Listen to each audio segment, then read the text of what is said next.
morning and welcome to the last and the third lesson on Greek mythology. Today's lesson will be dealing with Greek mythological heroes. In the first lesson, we saw the foundation of Greek mythology, and in the second lesson, we discussed Greek gods, goddesses, and muses. And in today's lesson, we will be looking at the Greek heroes. Are you ready? Okay, let's begin. The first and perhaps one of the most important Greek heroes is, or rather was, Achilles. You know, you have heard about Achilles' heel. I'll tell you what it is when I come to that part. He was the son of Peleus. We saw him. The Trojan War was caused by the goddess of discord, Ares. And during the wedding reception of Peleus and Thetis, a golden apple was thrown to the banquet table. Remember? Okay. So, Achilles was the son of Peleus and Thetis. Next. He was a Greek hero and perhaps the most important hero in the Trojan War. When he was born, his mother, Thetis, dipped him in the river Styx. The purpose was to make him immortal. There was a belief that if one were dipped into the waters of the river Styx, then that person would be invulnerable to any attack. Okay. Now what happened?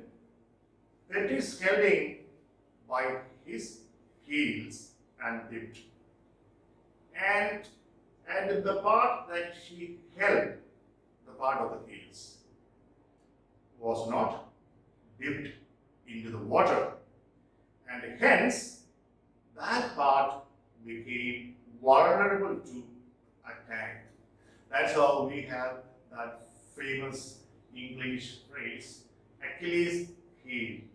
That means a weakness in a person's character. Okay, let's go ahead.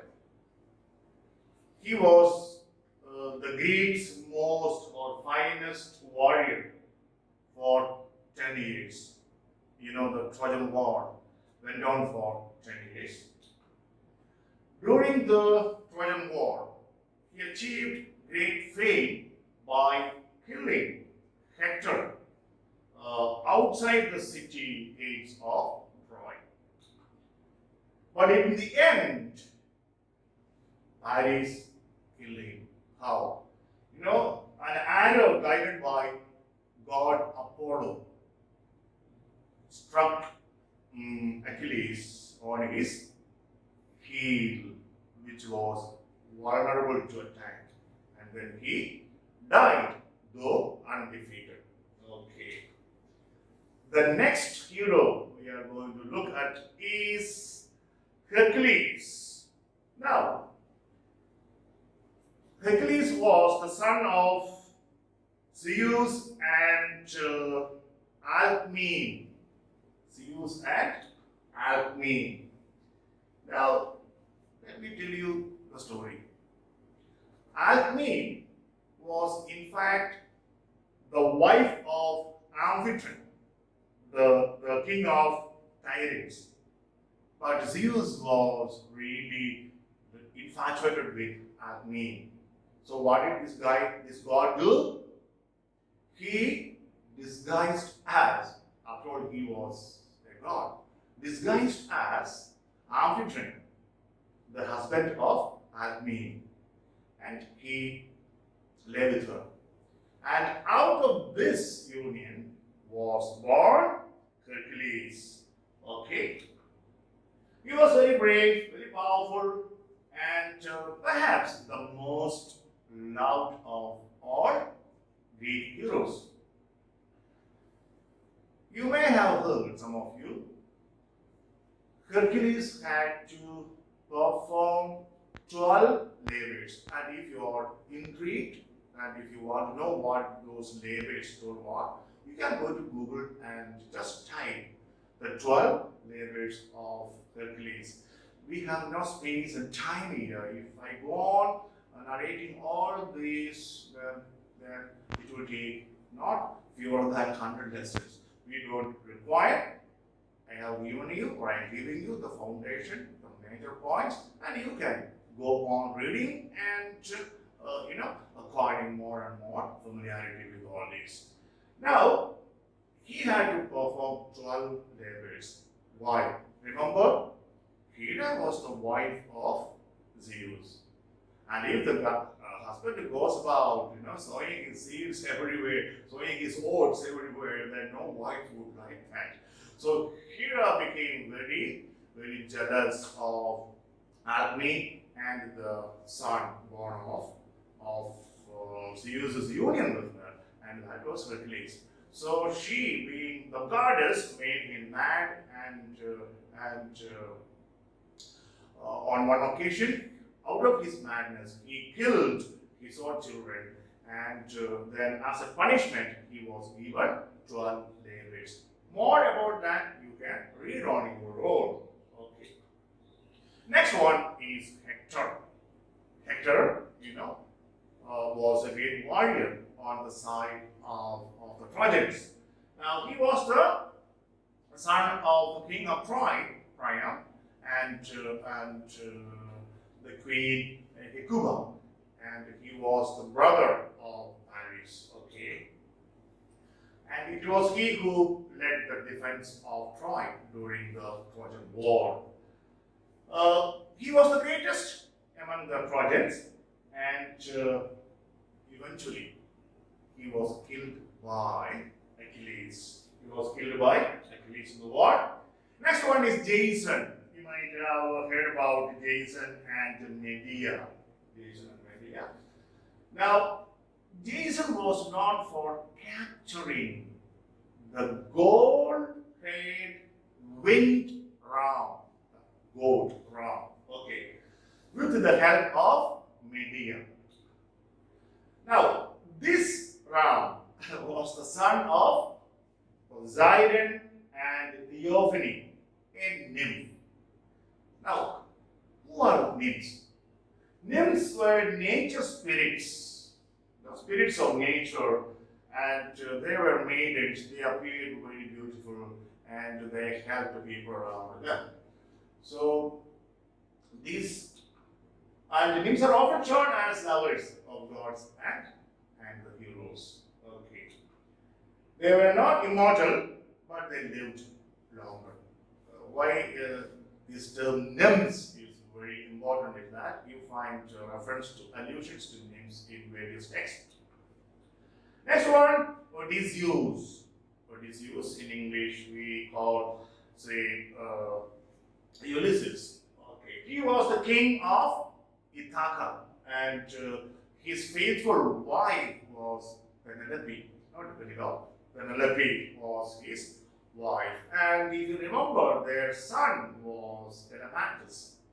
You may have studied the poem Ulysses, okay, where Telemachus is given the responsibility to rule over the kingdom of Ithaca when Ulysses is preparing to go on another adventure after the Trojan War. Okay, he was on the side of the Greek during the Trojan War, and after the Trojan War, he returned to his kingdom of Ithaca, and it took him 10 years, and those events constitute Homer's Iliad. Okay.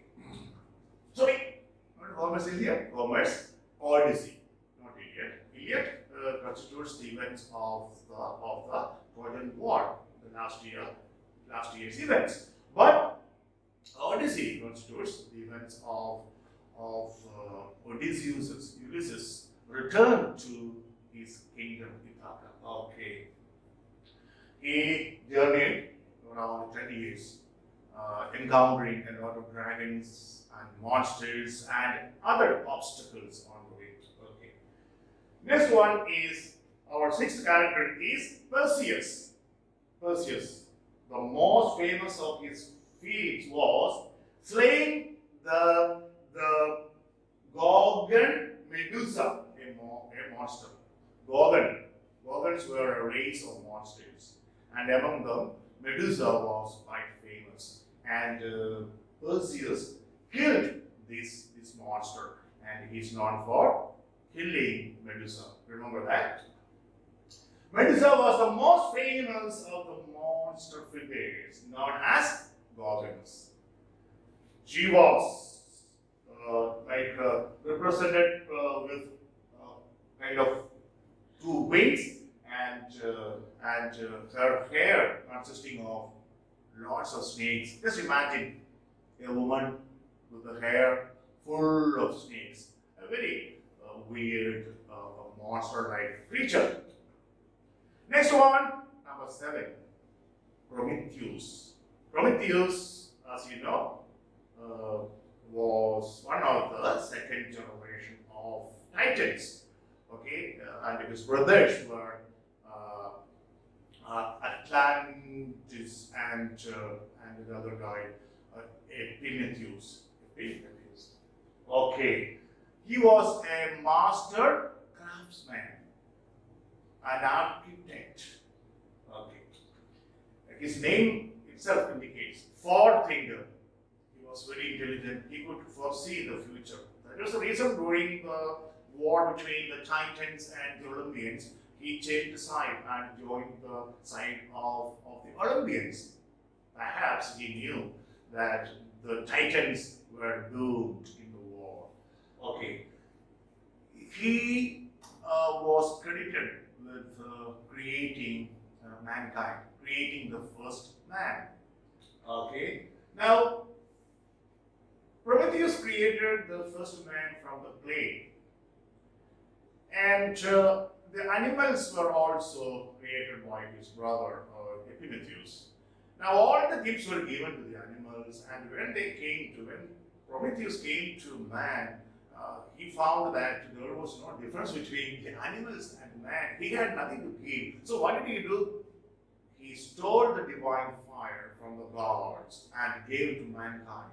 That's why Prometheus is seen as probably the father of modern man, because with fire, you could do almost all the creative, constructive works. So he was responsible, perhaps, for the development of mankind, for the civilization of mankind. Okay, and he was not very happy, Zeus, with this act of Prometheus. So what did he do? He ordered Hephaestus, who was the god of metalworking, to make a chain, and he was tied to a rock on the Mount Caucasus, and it was said that his liver would grow during the night, and during the day it would be eaten by an eagle, and it would went on for eternity until Hercules saw this during one of his journeys and freed him. That is the story. Okay. So he was freed by Hercules. Next, number 8 is a very important character. He is Aeneas. It is pronounced as Aeneas, son of the goddess Aphrodite and Anchises. Aphrodite, the goddess of beauty, love, and Anchises, who was a mortal. Aphrodite fell in love with this young mortal man. Okay. He was a cousin of Hector and fought on the side of the Trojans. Aeneas was a cousin. Hector and Paris were brothers, and Aeneas was their cousin, and he joined their side and fought against the Aegeans or the Greek army. Okay.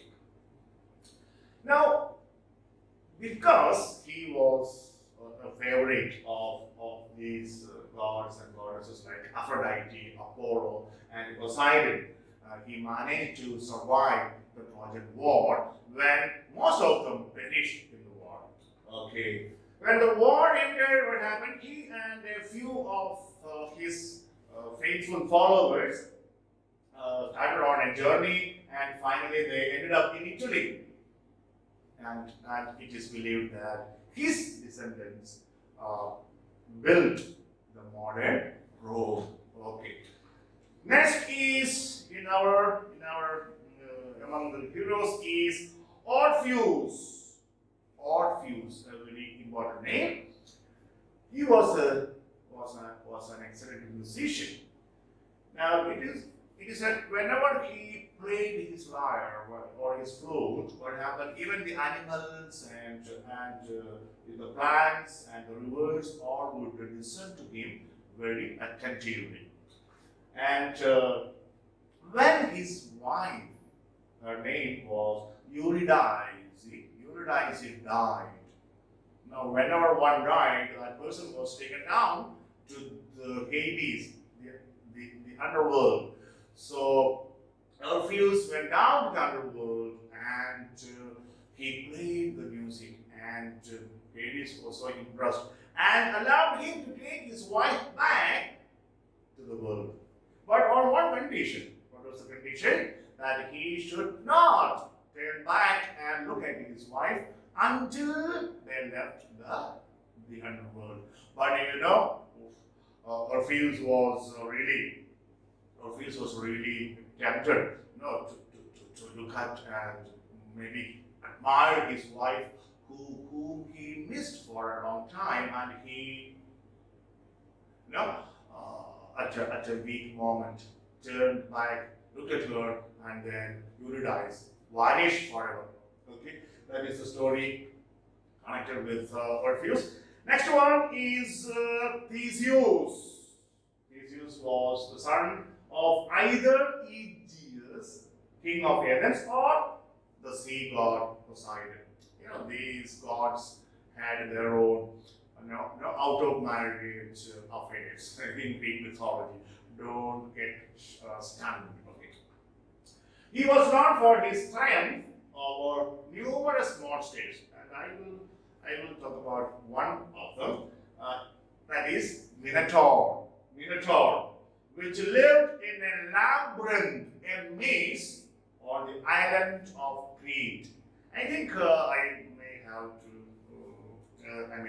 narrate the story because it's quite important. This was the story. Now, Crete was one of the cities in Greece, or one of the kingdoms those days in Greece, and the ruler was Minos, M-I-N-O-S, Minos, and he used to always attack Athens, the nearby kingdom, and finally Athens made a contract with Minos, the king of Crete.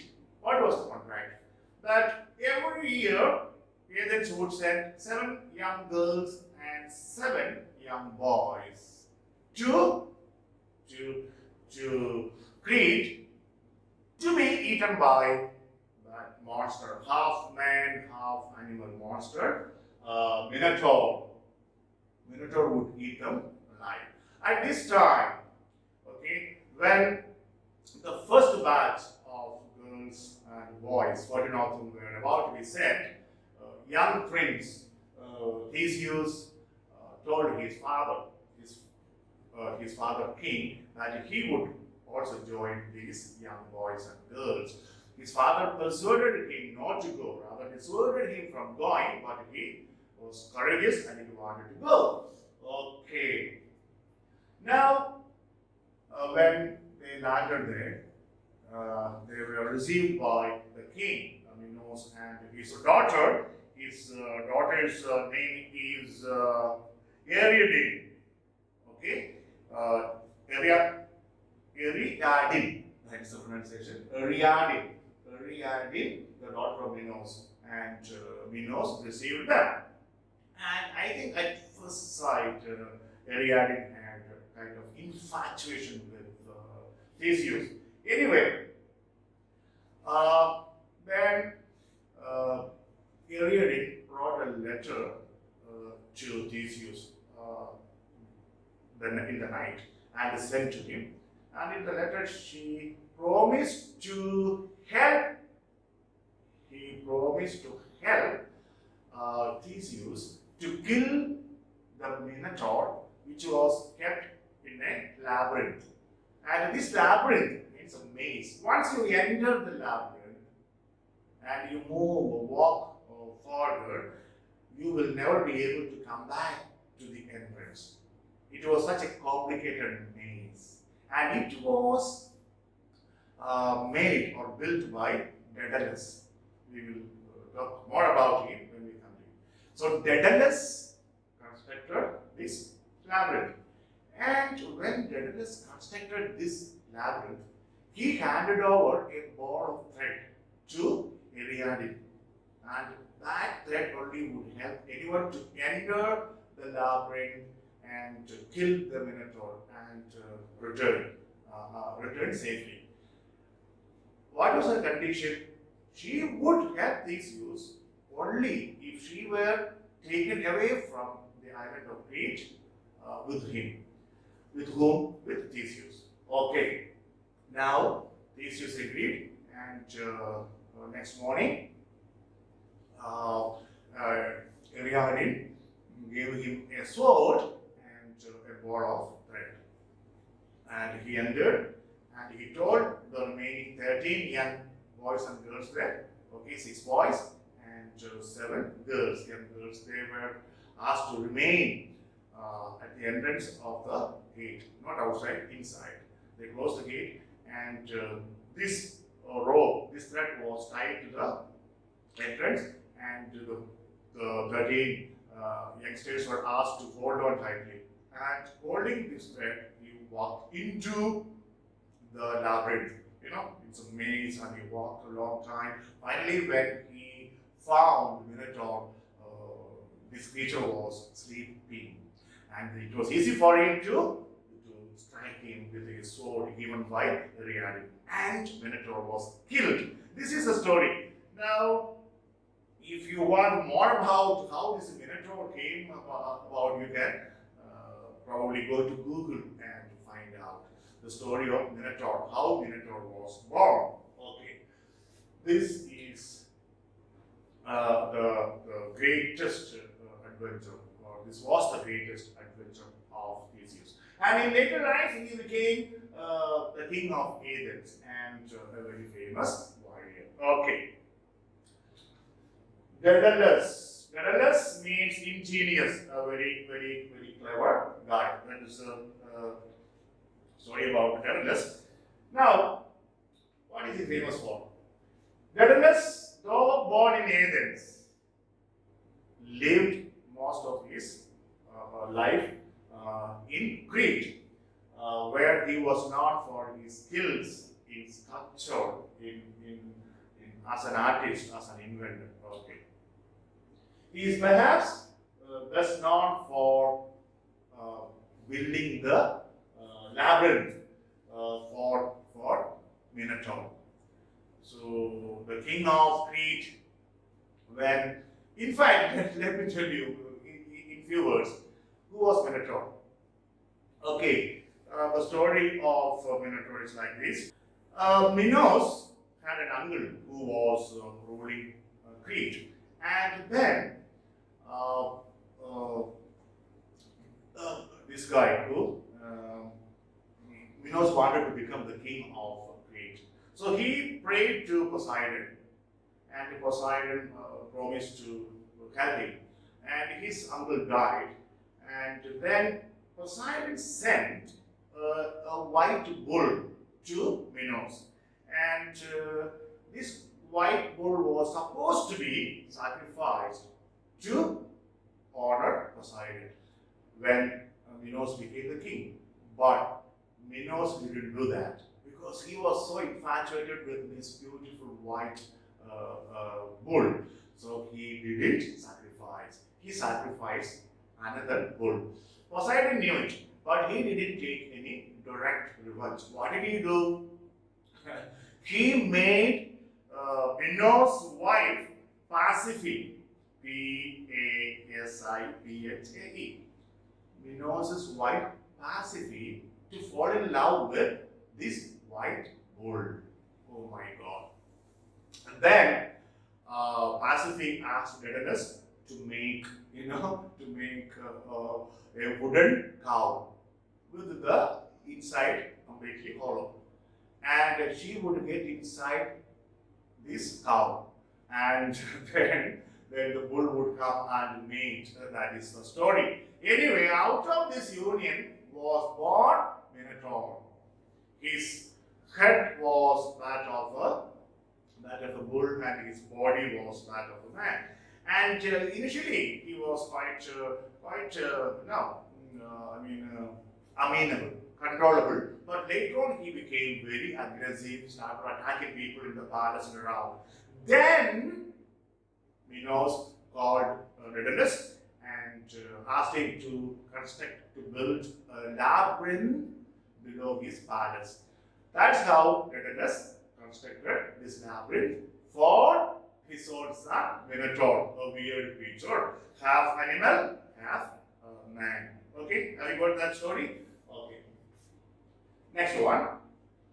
Daedalus is also the father of the famous Icarus.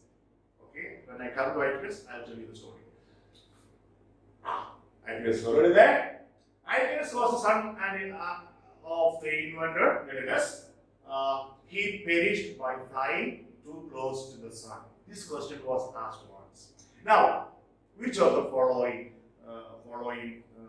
heroes perished by flying very close to the sun? What is the story? You see, it was Daedalus who handed over a ball of thread to Minos' daughter Ariadne, right? Ariadne. And Ariadne gave this ball of thread to Daedalus, with which he entered Theseus entered the labyrinth. Okay, Daedalus constructed the labyrinth. Then he gave a ball of thread to Ariadne, Minos' daughter. Okay, only with that ball of thread, anyone could enter and return safe. Now, Minos came to know that it was Daedalus who gave a ball of thread to his daughter, who in turn gave it to Theseus, who entered the labyrinth and killed his son, Minotaur. You got the point? So he was very angry with Daedalus for giving this ball of thread or revealing the secret of the labyrinth to his daughter. So Daedalus and his son Icarus were imprisoned in the same labyrinth. Then you may ask, why couldn't Daedalus escape from the labyrinth? Because he already constructed. It was said it was so complicated that even the creator could not escape. Anyway, the mythology says they could not walk out. So from the labyrinth, they tried to fly out. Daedalus, he was an inventor, very ingenious. What did he do? He made wings with feathers and wax. One pair for him, one pair for his son Icarus. And before starting to fly, Daedalus advised his son Icarus, do not fly close to the sun because the wax would melt. And do not fly so close to the sea because of the moisture that would destroy the wax. And they started flying. They came out of the island of Crete and they started flying. After some time, Icarus, the young man, felt excited, and he started flying higher and higher, higher, higher, higher. After some time, Daedalus saw something coming down. He looked, something was going past him, down into the sea, because he lost his wings. That was the tragic death of Icarus. And from this story, a moral lesson is always taught to the children or even the adults. Overconfidence is dangerous. This is the story of Icarus. Okay. Next one is Bellerophon. Bellerophon. Now, who was Bellerophon? Bellerophon this is the thing you must remember, is very famous for capturing and taming Pegasus, the winged horse. Pegasus is the winged horse. I'm sure most of you are in the habit of watching, English movies where Greek mythology is, I think, in many films, very well portrayed. Many of my past students told me that they had watched. I have not watched any such movie, but I have read stories. Okay. Now, it was a winged horse, Pegasus. Now, catching this winged horse, Pegasus, and taming it was an impossible task. But Bellerophon did that. Now, Pegasus was a winged horse that sprang from the blood of the Gorgon Medusa. She was beheaded by the hero Odysseus. Now, let us look at how he was killed. With the assistance of Athena, Bellerophon succeeded in riding the horse and killed the chimera that menaced Lycia. This was whose chimera? Chimera was a fire-breathing female, resembling a lion in the forepart, head, a goat in the middle, and a dragon behind. So Bellerophon was famous for these taming the horse Pegasus, and let's go back and see what happened. And riding the horse and killing Chimera. Okay. When he tried, so now by the time he became very famous and very proud, so he wanted to ride his horse to Mount Olympus. Just imagine, Zeus, the man is there, the king is there. So he was so angry, and he made who? Zeus made Bellerophon fall from his horse and die there. Okay. 14, Cadmus, not very famous, but still.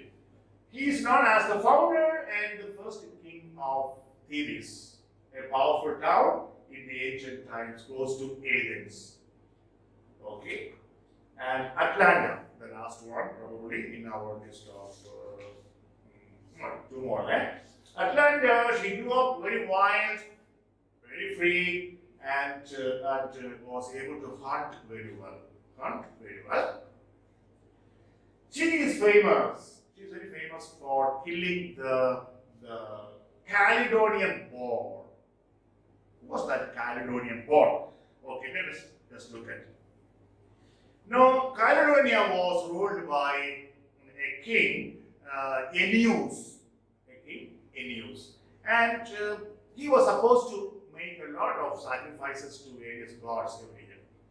Now, one year, he forgot or he did not make a sacrifice to Artemis.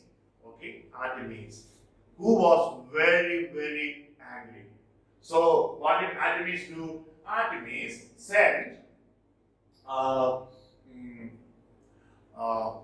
wild boar, and this wild boar was finally killed by Atlanta. That is what she is famous for. Remember, the Caledonian boar was killed by Atlanta. Now, she is again known for something else. What was that? She won a running race with a man who would finally marry her. And that man's name was Hippomenes. She is best known for vowing to marry the first man who could beat her in a foot race. Running race. So what happened? Hippomenes, a young man, took up the challenge and he managed to beat Atlanta in the race. How? That is very interesting. Goddess Aphrodite gave 3 golden apples to Hippomenes. To Hippomenes. How many apples? 3 golden apples were given to this young man, Hippomenes. And while running during the race, Hippomenes dropped 3 golden apples there. Seeing the golden apples, Atlanta stopped to pick them. You know, women are very weak for gold. And I think Aphrodite knew that. And the Hippomenes made use of that. And then Hippomenes won the race and Atlanta had to marry him. Okay. The next one in our list is Orion. It is not Orion, it is pronounced Orion. Orion was likely the son of the sea god Poseidon and the Euryale, daughter of Minos. Remember, Minos had a daughter, another daughter, Euryale, king of Crete. Okay, Orion was one, Euryale was another one. Okay. Orion was a giant huntsman whom Zeus placed among the stars as the constellation of Orion. Agamemnon, the second last, he is very important. You may remember who is Agamemnon or who was Agamemnon. Agamemnon was the brother of Menelaus. Menelaus, who was the husband of Helen. And it was Agamemnon who led the Greek army against the Trojans. Okay. He was a king of Myzene and the brother of Menelaus, who was husband of Helen. Okay, that's fine. But this is important. Note.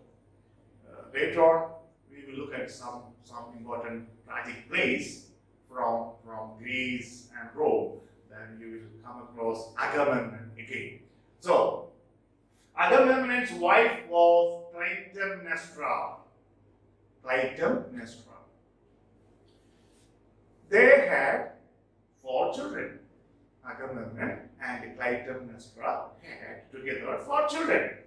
Iphigenia, then Electra, then Chrysothemis, and Orestes. These were their 4 children. These names are very, very important because later on, Agamemnon, there is a play, Agamemnon, in which he would be killed by his wife because during the Trojan War, while they were setting out to sail, to get the wind in favor of the Greek army, he sacrificed his own daughter, Iphigenia, for which his wife, Clytemnestra, would take revenge. Okay, we will see that. I don't want to mix up, we will see that later on. But just remember the names here, okay? Agamemnon led the Greek army in the Trojan War, you know. That's it. I think I have very quickly gone over on this, and sometimes there is some kind of hesitation because these names are so difficult, they are pronounced differently. So if there have been any such disturbances, please bear with me. Greek mythology cannot be not discussed in 3 lessons of half an hour each. No, it would take maybe say 50 hours. Can you discuss Mahabharata in 1.5 hours? Can you discuss Ramayana?